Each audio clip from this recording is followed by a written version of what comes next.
pues ha tenido lugar, ¿no?, en finales del mes de agosto, en México, ha tenido lugar pues un congreso internacional, Ciencia y Fe en la Sábana Santa. El título del congreso era ¿Quién es el hombre de la Sábana Santa de acuerdo a la ciencia? Y allí ha participado Bruno Barberis, que es profesor de física matemática de la Universidad de Turín y es también vicepresidente de la Cofradía del Santo Sudario de Turín. Ha participado en aquel congreso. Bueno, él hizo una ponencia titulada La Sábana Santa, espejo del Evangelio y desafío a la inteligencia. Y entonces él desarrolló en su ponencia 7 coincidencias entre Jesús y la persona de la Sábana Santa. Y creo que es una forma de aproximación, pues en mi opinión, no es que yo sea un especialista en absoluto, pero bueno, me parece que es una forma de aproximación complementaria a los argumentos que se suelen desarrollar generalmente de tipo más científico, de análisis de quixigranos de polen, etcétera, ¿no? De tipo que generalmente ese tipo de argumentos que se suelen utilizar en favor de la autenticidad de la Sábana Santa de Turín suelen tener otro tipo de argumentario, pero aquí más bien se hace un argumentario por confluencia de probabilidad de unos hechos, ¿no?, que son los 7 siguientes, ¿no? Primero, el hecho de que ese cadáver que estuvo en esa Sábana Santa fuese el cadáver de un crucificado que después de haber descendido fuese envuelto en una sábana. El hombre de la Sábana Santa fue envuelto después de haber sido crucificado en esa Sábana Santa, al igual que también se dice de Jesús en el Evangelio, ¿no? Y esto destaca, ¿no?, pues Bruno Barberis, esto es muy raro. Es muy raro en aquellos tiempos, porque lo frecuente, lo usual, es que un crucificado, que el cadáver del crucificado fuese abandonado a los animales salvajes o sepultados en fosas comunes, pero no tratados de esa manera singular, de ser descolgados, envueltos en una sábana. Es algo inusual, es un elemento que obviamente como un elemento único no es suficiente, pero claro, lo que él viene en su ponencia a decir que es que hay muchas coincidencias, esta es una, ¿no? Ese cuerpo envuelto en esa sábana fue tratado de una manera singular, desde luego distinta de la que tenemos conocimiento de cómo eran tratados los cuerpos de los que eran crucificados. Segundo, el cuerpo que estuvo envuelto en esa Sábana Santa había sido coronado de espinas, le pusieron en la cabeza como un casco con espinas, ¿no? Y este hecho también es verdaderamente excepcional. No poseemos ningún documento que nos informe de esa costumbre, pues por parte de los romanos, de cómo ejecutaban los romanos, no solían hacer esa coronación de espinas, ese casco de espinas, ponerlo en la cabeza. No era así. Ni siquiera en otros pueblos distintos a los romanos no se ejecutaba de esa manera. Es raro, es excepcional. Y lo cierto es que en la historia del Evangelio así se cuenta, y el cadáver que estuvo en esa sábana había sido sometido también a ese tipo de tortura. Todos sabemos que en el Evangelio esa excepcionalidad se justifica en el Evangelio pues porque se burlaban de que él había dicho soy rey de los judíos, es el rey de los judíos, y entonces por eso, riéndose de su realeza, le pusieron ese casco de espinas, ¿no? En tercer lugar, el transporte del patíbulo, ¿no? El hombre de la Sábana Santa, al igual que Jesús, llevó sobre la espalda un objeto pesado. Un objeto pesado que él cargó, ¿no?, que le dejó marcado, ¿no?, que queda marcado en las huellas de esa Sábana Santa, que obviamente no puede ser otra cosa que el patíbulo en el que fue clavado, ¿no? Ahora bien, el transporte del patíbulo por el condenado no se realizaba en las crucifixiones. Es también un elemento muy extraño, ¿eh? Se solían utilizar para las crucifixiones a veces árboles o cruces ocasionales, cruces que ya estaban en aquel lugar, pero en absoluto eso de que para cada crucifixión se llevase el patíbulo, no, eso era un desperdicio de recursos, ni mucho menos. Allí se crucificaba ya pues en los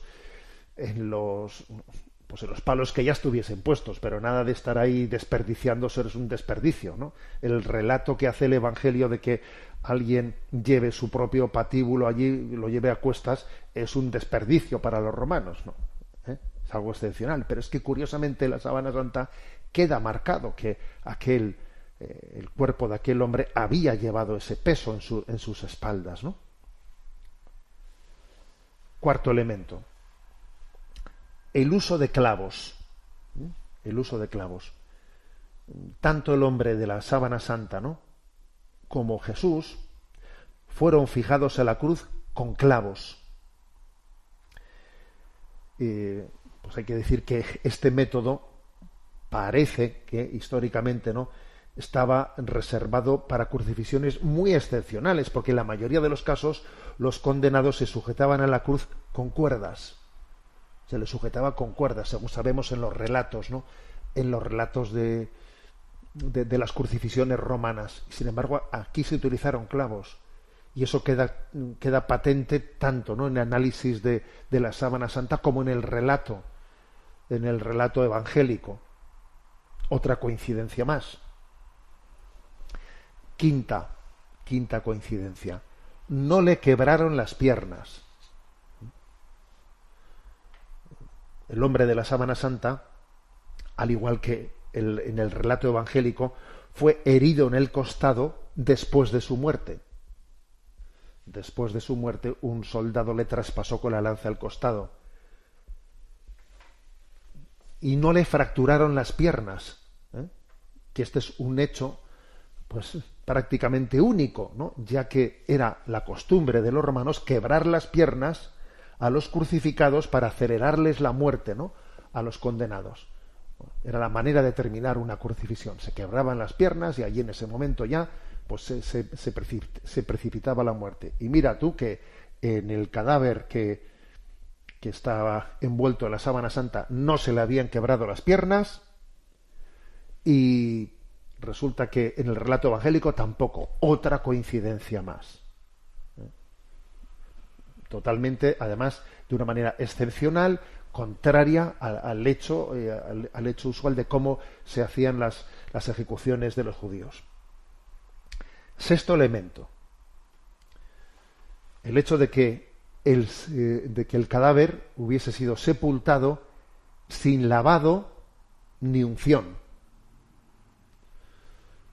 Si aquel cadáver, en vez de ser abandonado, ¿no?, pues como eran los crucificados, pues por el hecho excepcional de que era Jesús, ¿no?, pues iba a ser sepultado, pues en el mundo judío, desde luego, pues un cadáver era sí o sí era lavado. Un cadáver que además estaba lleno de sangre, etcétera, era lavado y ungido. En el mundo judío eso era inexorable, vamos, ¿no?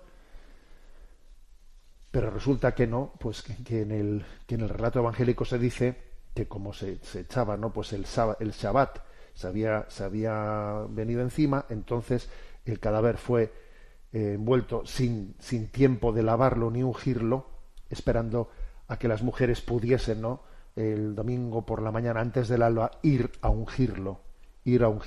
Bueno, pues resulta que ese relato coincide con el hecho de que esa sábana santa había envuelto un cadáver crucificado sin ser lavado ni ungido, cosa en el mundo judío ciertamente inexplicable, de no ser que hubiese coincidido el Sabbat, etcétera, etcétera, etcétera. Es un elemento más de coincidencia que va sorprendiéndonos, ¿no? Sorprendiéndonos. En séptimo lugar, el hecho de que ese cadáver haya estado en esa sábana pocas horas, no muchas horas. ¿Eh? Según calcula, ¿no? Bruno Barberis, él dice, si ese cadáver en esa sábana hubiese estado más de 40 horas, pues entonces el proceso de descomposición habría hecho que las huellas que se han dejado en la sábana hubiesen sido distintas, hubiesen sido manchas de otro tipo muy, muy diferente, de un cadáver que hubiese tenido ya su primer proceso de descomposición. Pero ese cadáver que ha estado en esa sábana ha estado las horas necesarias para dejar impregnada la sábana, pero no las horas, o sea, mejor dicho, no las horas que ya hubiesen supuesto su descomposición, porque entonces la sábana ya no estaría marcada de esa manera, ¿no? O sea, es decir, el cadáver ha sido envuelto en esa sábana tras ser bajado de la cruz en un tiempo no superior a 40 horas en el sepulcro. Y también aquí se da, ¿no?, pues una coincidencia sorprendente, ¿no?, entre este cálculo de la sábana santa y lo que acontece, ¿no?